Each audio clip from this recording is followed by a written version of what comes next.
or imagine the breast as a clock face. Now check the epitrochlear lymph nodes by palpating the groove between the biceps and triceps muscles. The nodes should not feel enlarged or tender.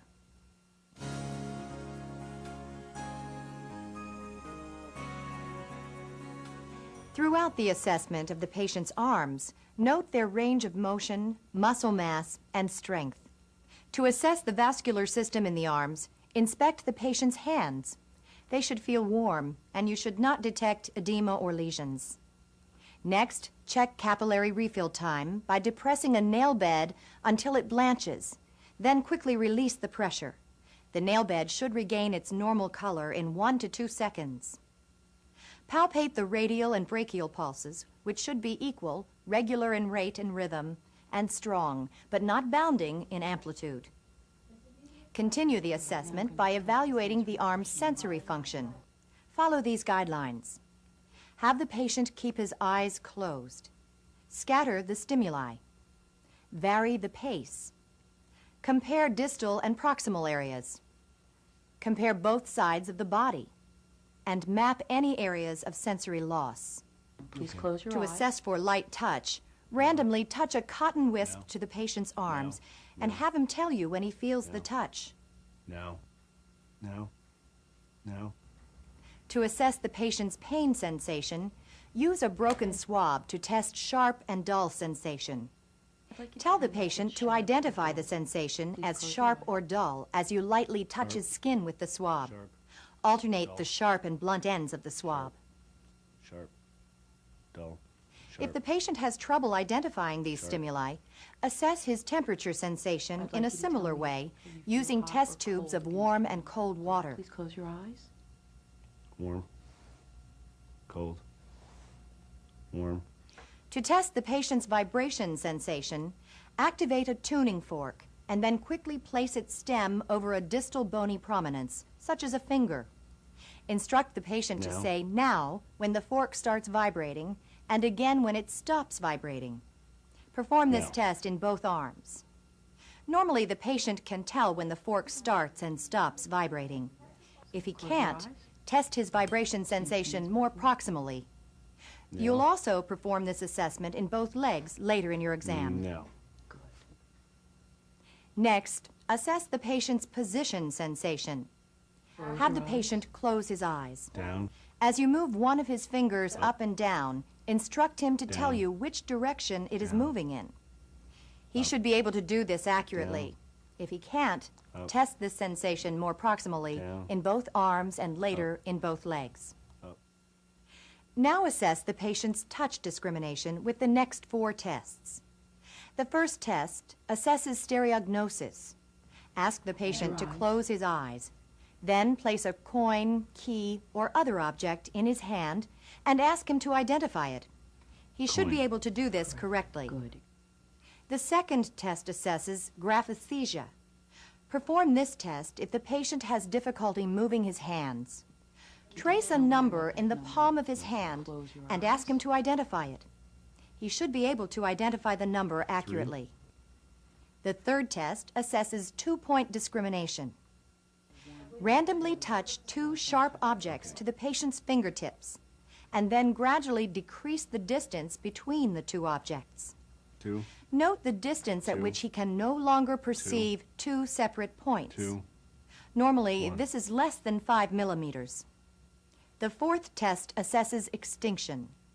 Touch 2 corresponding parts of the patient's body at the same time and ask him to show you where he was touched. He should be able to feel both touches and identify their location. There. Now test motor function by assessing the deep tendon reflexes. For each test, have the patient relax his arms. And remember to grade the reflex on a scale of 0 if it's absent to 4 if it's hyperactive. Start by testing the biceps reflex.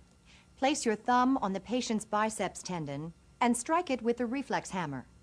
Normally, this causes the forearm to flex. Next, test the triceps reflex.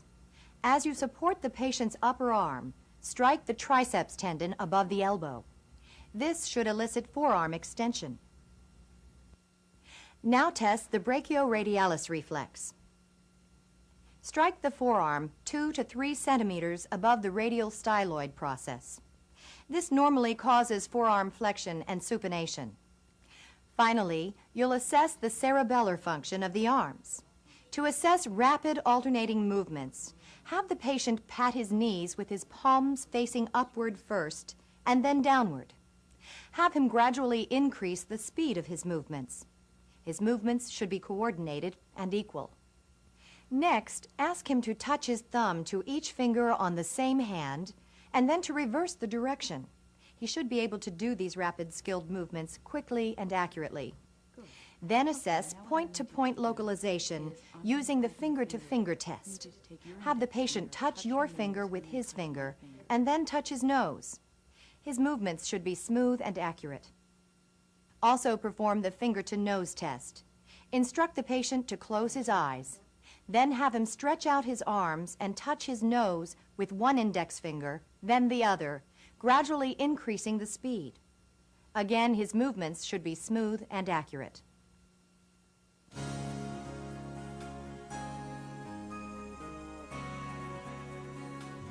Before assessing the abdomen, consider the patient's history. If he reported abdominal pain, plan to examine the painful area last. If he has a full bladder, have him void to encourage relaxation. During this part of the exam, observe the patient's face regularly for signs of pain or guarding. Start by inspecting the abdomen from the ribs to the symphysis pubis. Its contour should be symmetrical. To highlight any bulges, shine a light across the abdomen toward you. No bulges should be visible. Assess the umbilicus, which should be midline and inverted. Next, auscultate the abdomen. Always auscultate the abdomen before percussing and palpating it, because these actions can make bowel sounds more active than normal. Begin by placing the stethoscope's diaphragm lightly on the right lower quadrant. Because the ileocecal valve is in this quadrant, bowel sounds are usually audible here. Listen for at least 2 minutes.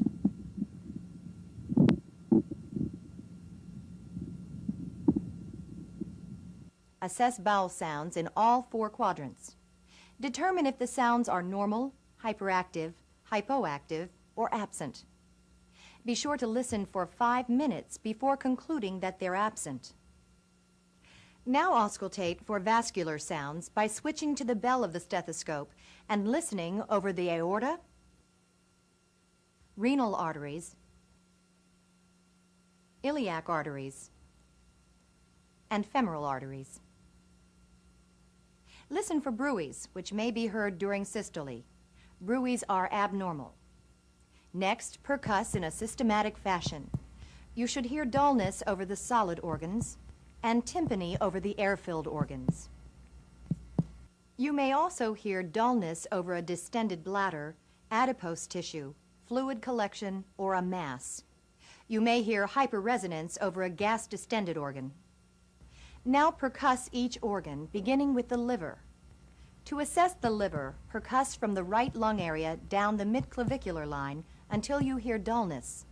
Mark this point, which is the upper border of the liver. It's usually located at the 5th intercostal space. Then percuss up the midclavicular line from the umbilical level until you hear dullness. Mark this point too, which indicates the liver's lower border. It should be at the right costal margin. Measure the distance between the 2 marks to estimate the size of the liver, which should be 6 to 12 centimeters. Now assess the stomach by percussing over the left upper quadrant. Percussion here should produce tympany. Next, have the patient roll onto his right side. Assess his spleen by percussing from the 6th rib down the mid-axillary line. Expect to hear dullness between the 9th and 11th intercostal spaces. Now percuss at the lowest intercostal space in the anterior axillary line, where you should hear tympany. Then ask the patient to take a deep breath and percuss again. You should still hear tympany. If you suspect the patient has a urinary problem, percuss the bladder. Start at a point 5 centimeters above the symphysis pubis and continue to percuss downward. you should hear tympany over an empty bladder or dullness over